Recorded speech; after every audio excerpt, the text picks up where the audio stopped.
हर हर महादेव प्रिय दोस्तों। 27 जून 2025 यानी शुक्रवार को पड़ रही है गुप्त नवरात्रि। और दोस्तों, यह वह तिथि है जो आषाढ़ मास में पड़ने वाली सबसे बड़ी तिथि गुप्त नवरात्रि है। और इसका बहुत ही बड़ा और विशेष महत्व होता है।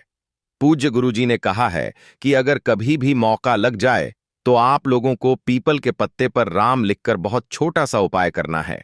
इन दोनों का संयोग बहुत ही कम आता है। इसी के साथ में गुरुजी ने अपनी शिव पुराण कथा में बताया है कि इस दिन आपको एक पीपल के पत्ते पर राम वाला उपाय तो आपको अवश्य ही करना चाहिए, क्योंकि ऐसा दिन पूरे साल में सिर्फ एक ही बार आता है। और दोस्तों, आप सभी लोग जानते हो कि शुक्रवार का अगर सबसे बड़ा कोई उपाय है तो वह पीपल के पत्ते पर राम वाला उपाय। तो दोस्तों, शुक्रवार के दिन आप लोगों को इस पीपल के पत्ते पर राम लिखकर बहुत छोटा सा उपाय करना है। बहुत सारे लोग होंगे जिन लोगों ने इस उपाय को ना किया हो, मतलब पूरा साल निकल गया, उन्होंने किसी भी दिन इस पीपल के पत्ते पर राम वाला उपाय को ना किया हो। पर दोस्तों, आपके पास एक पहला मौका बचा हुआ है, जो कि 27 जून 2025 शुक्रवार के दिन है। इस दिन आप लोगों को इस वाले उपाय को जरूर कर लेना है। भले ही आपने पूरे महीने भर इस उपाय को ना किया हो, पर अगर आपने इस आषाढ़ महीने के शुक्रवार के दिन अगर इस वाले उपाय को कर लिया तो आपको इस उपाय को करने का वह फल मिलेगा जिसकी आपने कभी कल्पना भी नहीं करी होगी। इसीलिए आप लोग इस वाले उपाय को एक बार जरूर कर लेना है, ताकि आप लोगों के हाथ से यह मौका ना जा सके और आपको इस उपाय को करने का फल मिल सके। दोस्तों, यह उपाय पंडित जी ने अपनी अभी की ही श्री शिव महापुराण की कथा में बताया है जी। इस उपाय को आज हम आपको बहुत अच्छे से समझाने वाले हैं। इस वीडियो को देखने के बाद इस उपाय को समझने के लिए आपको कोई और वीडियो को देखने की जरूरत नहीं पड़ेगी।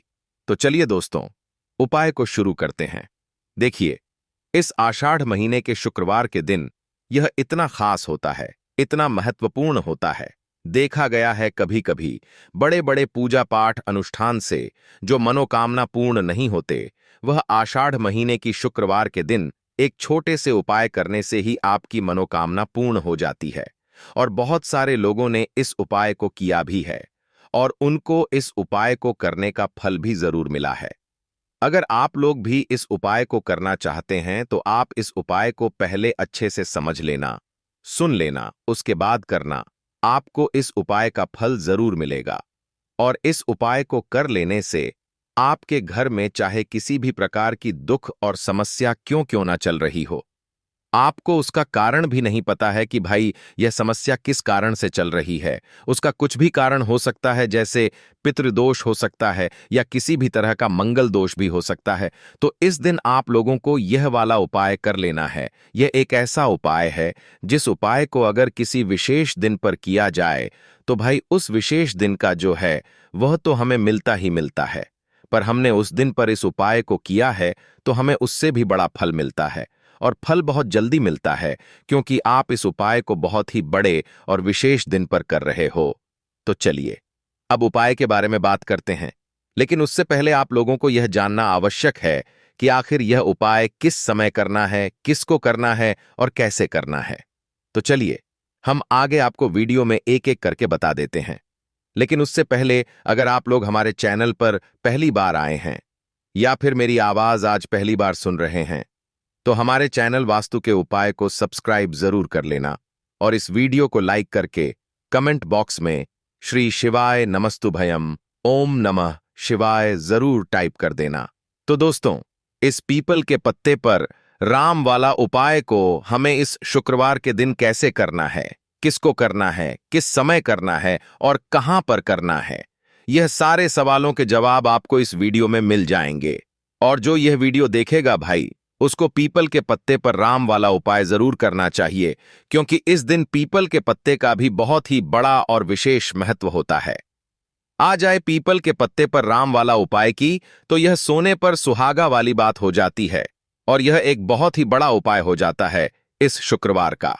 तो अब दोस्तों, इस पीपल के पत्ते पर राम वाला उपाय को आखिर करना किसको है, सबसे पहले हम लोग वह बात जान लेते हैं। तो देखो, घर की जो बड़ी माताएं बहनें होती हैं, उन माताओं बहनों में से कोई भी एक बड़ी माता बहन इस वाले उपाय को कर सकती है। और दोस्तों, अगर आप चाहे तो अपने घर में से सभी सदस्यों को भी इस उपाय को करवा सकते हैं। अगर किसी व्यक्ति की खुद की कोई मनोकामना है, खुद की कोई दुख और परेशानी है, जो कि वह अपने लिए ही करना चाहता है, इस वाले उपाय को तो वह खुद अपने लिए भी कर सकता है। बाकी अगर कोई घर में से ऐसा है जो कि अपने पूरे घर परिवार की सुख और शांति के लिए यह वाला उपाय करना चाहता है, तो भाई वह भी कर सकता है। उसमें भी कोई दिक्कत वाली बात नहीं है। कहने का मतलब यह है कि इस उपाय को हर एक सदस्य भी कर सकता है और पूरे घर परिवार के सदस्य के लिए घर की बड़ी माताओं बहनों में से कोई एक माता बहन भी कर सकती है।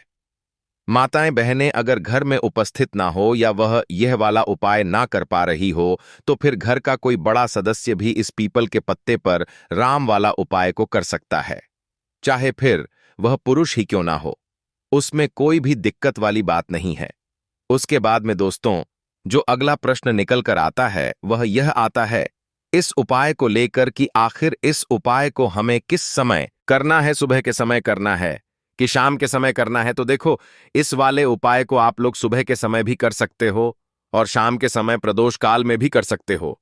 अब अगर आप पूछो कि भाई साहब सबसे उत्तम समय कौन रहेगा इस पीपल के पत्ते पर राम वाला उपाय को करने का, तो हम आपसे बस यही कहेंगे कि इस उपाय को आप सुबह के समय करेंगे तो ज्यादा बेहतर होगा। बाकी अगर प्रदोष काल शाम के समय भी करेंगे तो भी अच्छा होगा, उसमें कोई भी दिक्कत वाली बात नहीं है। तो अब दोस्तों, जो अगली सबसे बड़ी और महत्वपूर्ण बात आती है वह यह आती है कि सुबह अगर हम उपाय को करेंगे तो हमें कितने बजे से लेकर कितने बजे तक के बीच में करना है, और शाम के समय प्रदोष काल में करेंगे तो हमें कितने बजे से लेकर कितने बजे के बीच में करना है। तो देखो, सुबह जितनी जल्दी हो सके आप उपाय को करने की कोशिश करना। बाकी अगर किसी कारणवश लेट भी हो जाओ, थोड़ी देर भी हो आए, तो 10 या 11 बजे तक भी आप उपाय कर लेना, पर 12 बजे से ज्यादा देरी ना हो। ठीक है, इस बात का ध्यान रखना। उसके बाद में दोस्तों, अगर शाम के समय प्रदोष काल की बात करें, प्रदोष काल का जो समय होता है वह शाम के 6 बजे से शुरू हो जाता है। मतलब शाम के 6 बजे से लेकर 7 बजे के बीच का जो समय होता है, यह समय प्रदोष काल का समय होता है। तो आप इस उपाय को 7 या 8 बजे के बीच में भी कर सकते हो।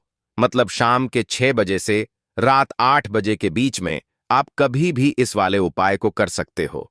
उसमें कोई भी दिक्कत वाली बात नहीं है। हमें किसी भी दिन आपको पीपल के पत्ते पर राम लिखकर बहुत छोटा सा उपाय करना है। ऐसा समझ लीजिए, जितने भी आपके शत्रु हैं, जो भी आपके विरोधी हैं, दुश्मन हैं, जो आपको हर तरफ से परेशान कर रहे हैं, अब उन शत्रुओं की अकड़ निकलेगी। शत्रु का किया कराया भी तुरंत हट जाएगा। जब शुक्रवार में आप इस छोटे से उपाय को करेंगे तो देखिए, आज की वीडियो विशेषकर उन लोगों के लिए ही है जो अपने जीवन में शत्रुओं से और दुश्मन से बहुत ज्यादा परेशान हो चुके हैं।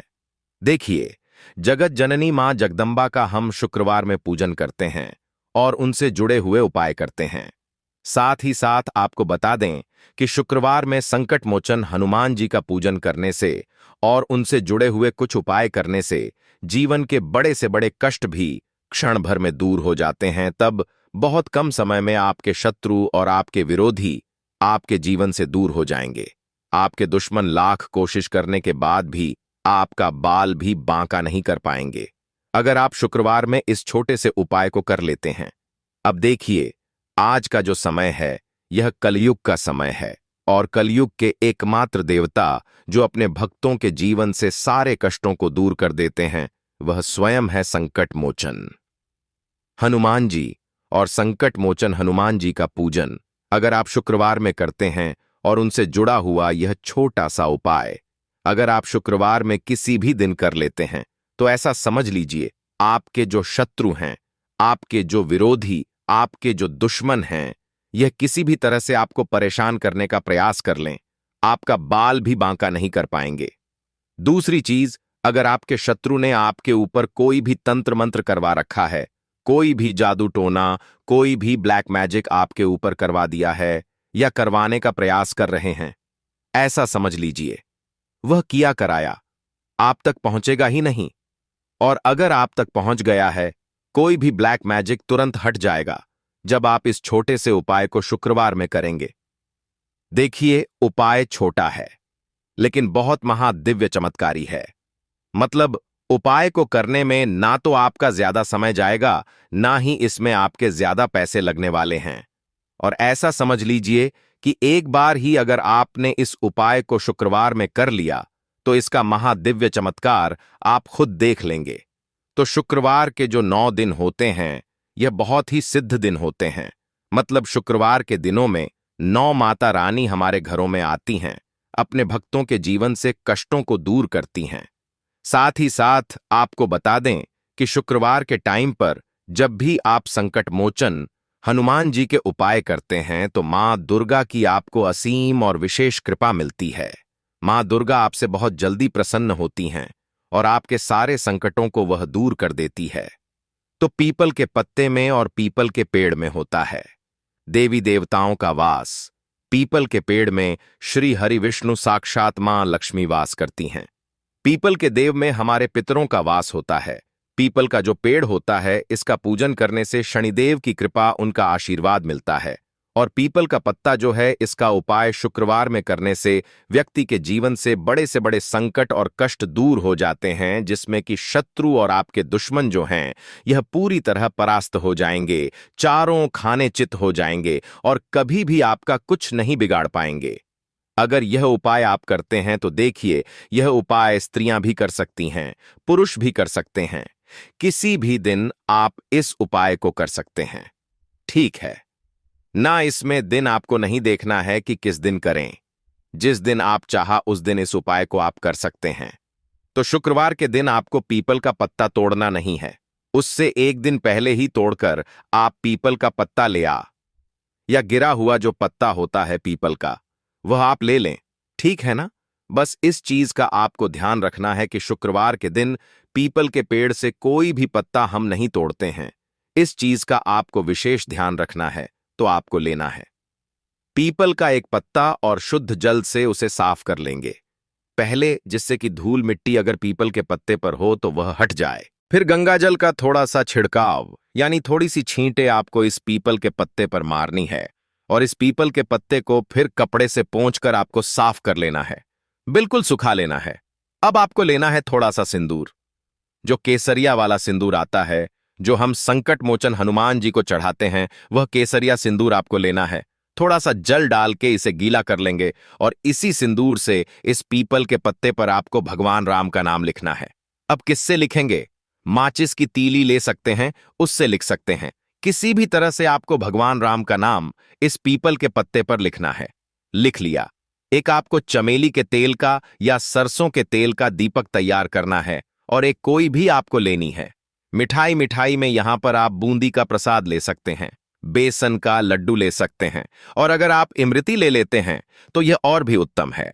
देखिए, इमरती का जो भोग होता है यह संकट मोचन हनुमान जी को बहुत ज्यादा प्रिय है।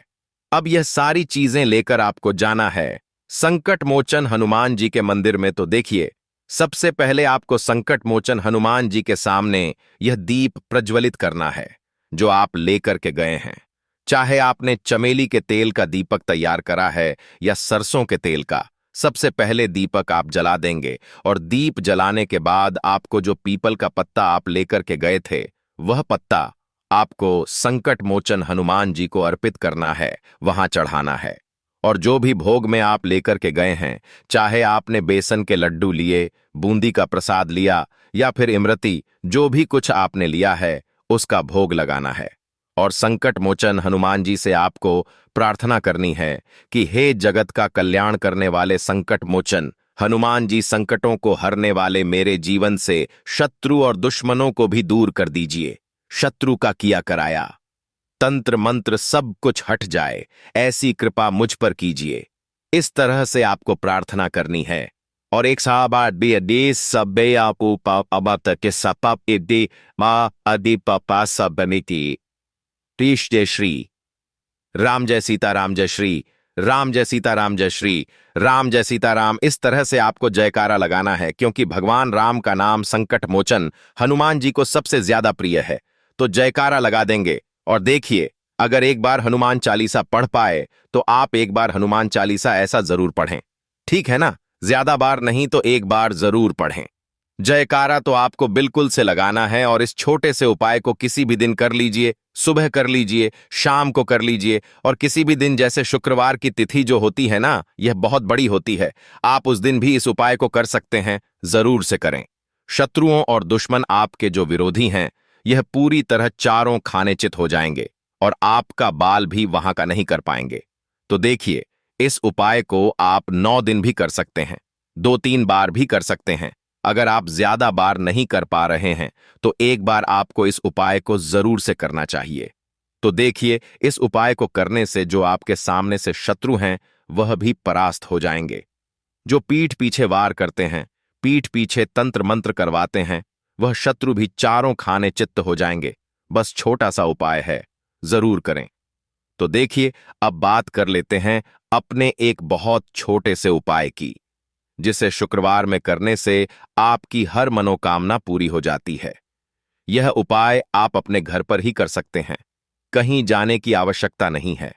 कोई भी ऐसी विश जो बहुत लंबे समय से अधूरी है, पूरी नहीं हो रही है, या धन को लेकर आप बहुत परेशान हैं, या घर में संकट कष्ट बहुत आते हैं, बीमारियां बहुत आती हैं, तो एक लाल पुष्प, जैसे कि गुलाब का फूल भी लाल होता है, आप जरूर से अपने घर के मंदिर में मां दुर्गा को अर्पित करें और एक देसी घी का दीपक लाल बाती का जलाकर मां का पूजन करें। शुक्रवार में अगर लाल रंग से जुड़ा हुआ यह उपाय आप करते हैं, आपकी सारी मनोरथ, सारी मनोकामनाएं मां पूरा कर देंगी, क्योंकि लाल रंग मां दुर्गा को बहुत प्रिय है। लाल पुष्प और लाल रंग की बाती का दीपक आपकी बड़ी से बड़ी मनोकामना को भी पूरा कर देगा। शुक्रवार में यह उपाय आप किसी भी दिन कर सकते हैं। दूसरे उपाय कि हल्दी वाला जल आपको अपने घर में किस जगह पर डालना है और उपाय को कैसे करना है, और कैसे यह हल्दी वाला जलते आषाढ़ महीने का शुक्रवार के दिन जब आप अपने घर में डालते हैं, छींट है, उपाय को करते हैं, तो सीधे सीधे मां लक्ष्मी आपसे प्रसन्न होकर आपके घर में आती हैं और श्री हरि विष्णु के साथ आती हैं। स्थिर लक्ष्मी का आपके घर में वास होता है। कहने का मतलब है कि फिर कभी भी मां लक्ष्मी आपके घर को छोड़कर नहीं जाती है। जो लोग कहते हैं कि हमारे घर में धन तो आता है लेकिन चला जाता सादेते है, लेकिन फिजूल खर्ची बहुत है। धन तो घर में आता है लेकिन तिजोरी कभी धन से भरी नहीं रहती है, खाली हो जाती है। तो 90 पर लोग ऐसे होते हैं जिनके जीवन में यह समस्या होती है कि हमारे घर में स्थिर लक्ष्मी का वास नहीं है। देखिए, हम सभी चाहते हैं ना कि मां लक्ष्मी और श्री हरि विष्णु हमेशा हमारे घर में रहे, उनका आशीर्वाद बना रहे। हम हमारे जीवन के जितने भी दुख हैं उनका सामना जो है बहुत आसानी से कर सके। देखिए, जब व्यक्ति के पास पैसा नहीं होता है ना, तो वह बहुत सारे कष्ट दुख उसके जीवन में जब आते हैं उनका सामना भी नहीं कर पाता है, और जब उसका आर्थिक पक्ष मजबूत होता है तो बहुत सारी समस्याएं उसे अपने जीवन में जो आती हैं वह छोटी लगती हैं। लेकिन अगर पैसा भी पास नहीं है तो छोटी छोटी प्रॉब्लम्स और छोटी छोटी चीजें जो हमारे जीवन में आती हैं वह भी बहुत बड़ी लगने लगती हैं। तो आपको करना क्या है? आपको यहां पर लेना है गंगा जल। तो देखिए दोस्तों,